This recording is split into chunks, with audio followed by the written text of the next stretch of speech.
For years, my life seemed like a picture-perfect dream. I was married to David, a charming, successful man who always made me feel like the luckiest woman alive. We lived in a cozy house in the suburbs, had two adorable dogs, and spent weekends exploring local cafes or hiking nearby trails. Every morning, he'd bring me coffee in bed and whisper, "You're my everything." I believed every word. Our friends often said we were the ideal couple, and I truly thought we were. David was attentive, loving, and always there when I needed him. He worked long hours, but he never let that come between us. Or so I thought. One evening, as I was cleaning up after dinner, I noticed his phone buzzing on the kitchen counter. A message popped up, just a few words, but they sent a chill down my spine. "Can't wait to see you tomorrow. Miss you already." The name on the screen was mine. I froze. My mind raced with questions. Who was this? Was it a colleague? A friend? Why didn't he mention her? I tried to shake off the feeling, telling myself it was nothing.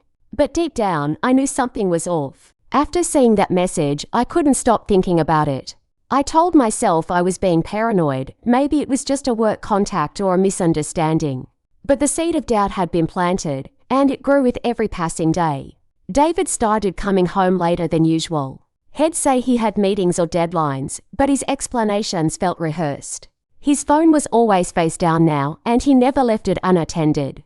Once, when he stepped out to take a call, I glanced at his screen and saw a string of messages with the same name, Lena. My heart pounded. Who was Lena?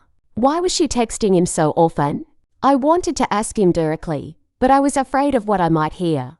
Instead, I began to notice other things, small details I'd ignored before. He'd smile at his phone in a way he hadn't in months. He'd laugh at jokes I couldn't hear. And sometimes, he'd leave the room to answer calls, closing the door behind him. One night, I pretended to fall asleep early. I watched as he typed a message, his fingers moving quickly. When he finished, he sighed and whispered, "I miss you too." That was the moment I knew. My husband was hiding something. I couldn't live in uncertainty anymore. I needed answers, even if they hurt. So I started digging carefully, quietly. I didn't want David to suspect anything. First, I checked his browser history. He was careful, most of it was cleared. But I found a few stray tabs. A dating site, a hotel booking, and a social media profile I didn't recognize. The profile belonged to a woman named Lena. Her photos showed her at fancy restaurants, on vacations, and once in a hotel lobby that looked eerily familiar. My stomach twisted. I scrolled through her posts, looking for clues. She mentioned a special someone but never named him. Still, the timing matched David's late nights. The locations overlapped with his business trips. Next, I checked his calendar. Sure enough, there were entries labeled client meeting on days he'd been vague about his schedule. I cross-referenced the dates with Lena's social media, and there it was. A photo of her at a conference in Chicago, posted the same day David claimed to be in a boardroom. The evidence was mounting, but I still held onto a shred of hope. Maybe it was all a coincidence. Maybe I was overthinking. Then I found the ticket. The ticket was tucked inside David's briefcase, a return flight to Miami. Booked for a weekend 2 months ago. I remembered that weekend well. David had told me he was attending a conference, but had been unusually short on calls and vague about details. Now, holding the ticket, I felt like the ground was slipping beneath me. Miami wasn't a conference destination, it was a vacation spot. And Lena's Instagram had a photo from that same weekend. A beach, a palm tree, and a shadowy figure in the background that looked too much like David. I sat on the edge of our bed, the ticket crumpling in my hands. My breath came in short, sharp gasps. This wasn't just suspicion anymore. This was proof. But I still didn't know the full story. Who was Lena, really? Was this a one-time mistake, or had it been going on for years? And most importantly, did David love her? I decided to confront him. Not with anger, not yet. Just with questions. I wanted to hear his side before I made any decisions. That night, I waited until he was relaxed, sipping wine on the couch. I held up the ticket and said, "David, can you explain this?" His face went white.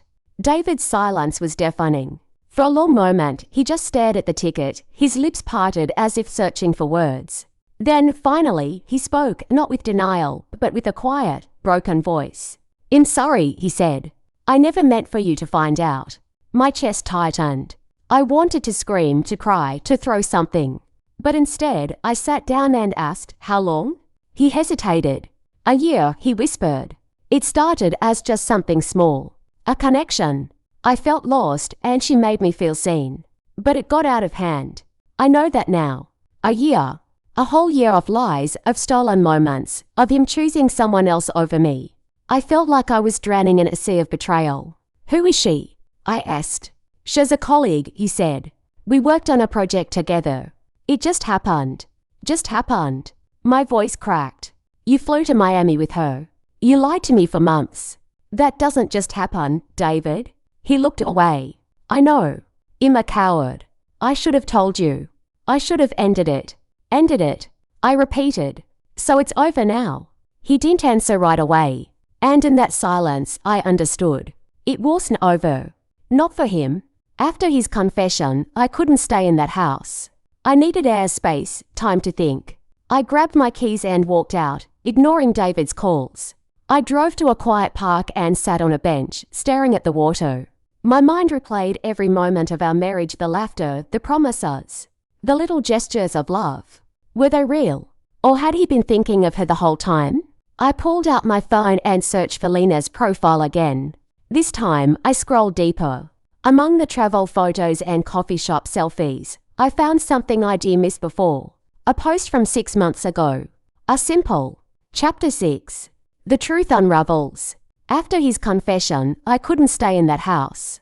I needed airspace, time to think.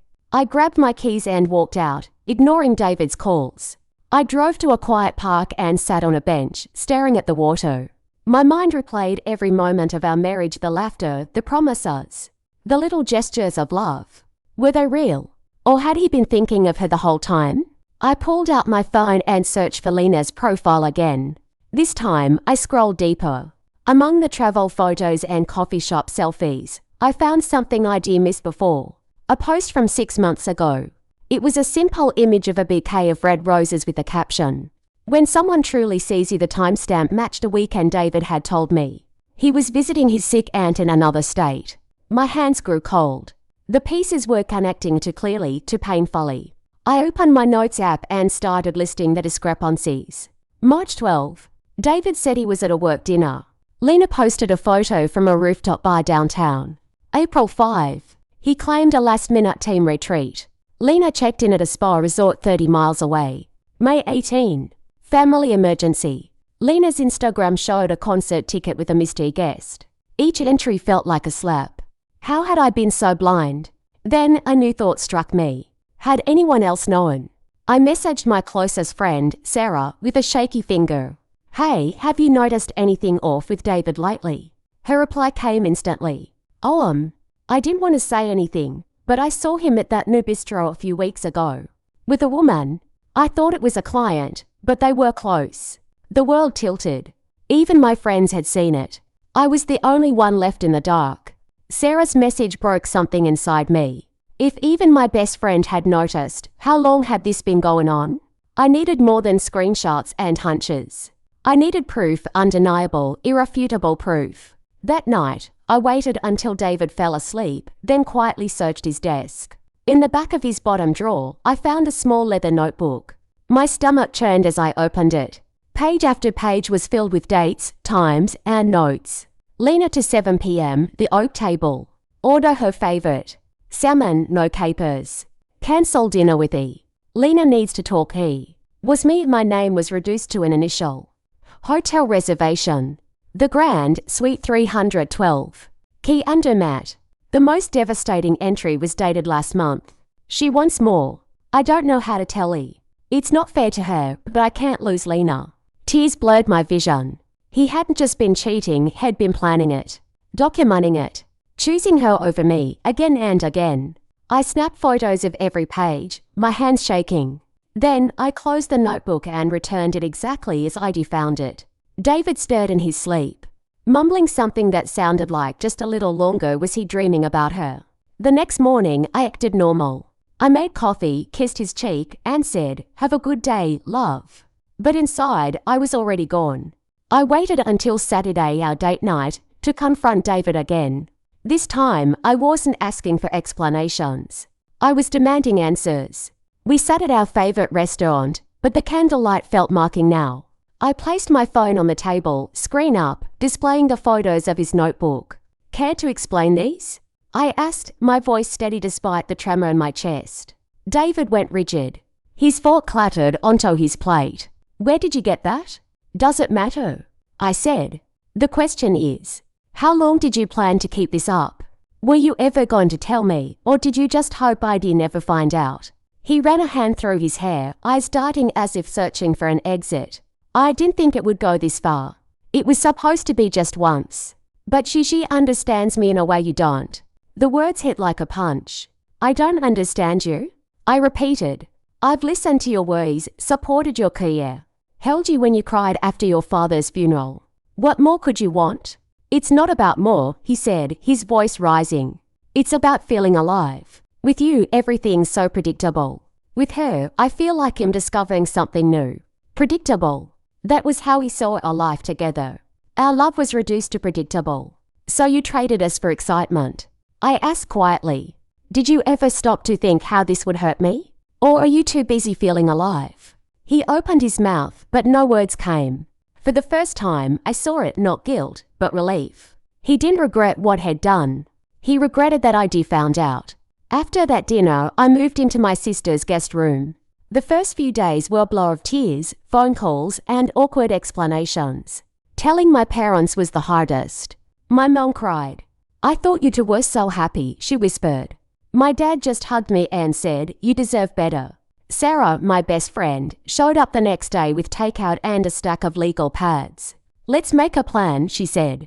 We listed everything. Immediate needs. Change passwords, review finances, contact a lawyer. Emotional support. Therapy, weekly check-ins, a no David rule. Long-term goals.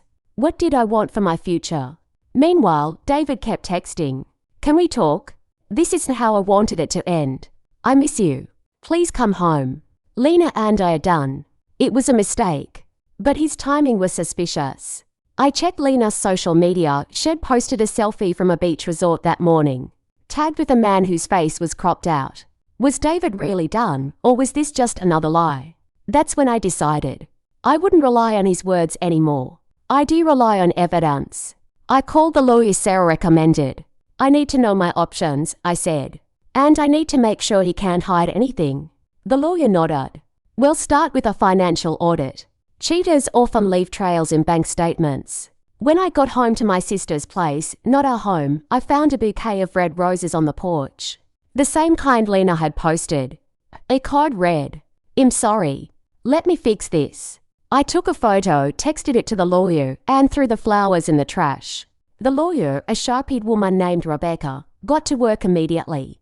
She requested bank statements, credit card records, and tax returns for the past 3 years. What she found made my blood run cold. Over the course of our marriage, David had withdrawn nearly $15,000 in cash, unexplained, unaccounted for.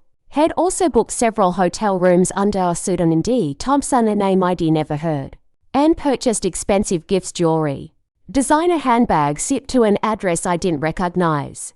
This isn't just emotional betrayal, Rebecca said, sliding a spreadsheet across the table. Has been funneling money out of your joint accounts. Legally, that's financial infidelity. I stared at the numbers. $2,500 for a weekend at a luxury inn. $800 for a spa package. $1,200 for a watch, the same one Lena had posted on Instagram. Can I get this back?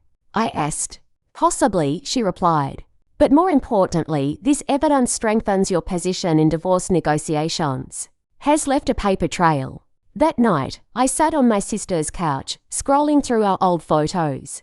There we were, laughing at a food festival, holding hands on a hiking trail, toasting our 5th anniversary. All those moments felt like they belonged to someone else now. Then my phone buzzed. It was David. I know you found the bank stuff. I can explain. Please let me see you. I didn't reply. Instead, I opened a new document and typed, what I've lost. Trust, peace, the future I imagined. Below it, I added, what I've gained. Clarity, strength, the right to choose my own path.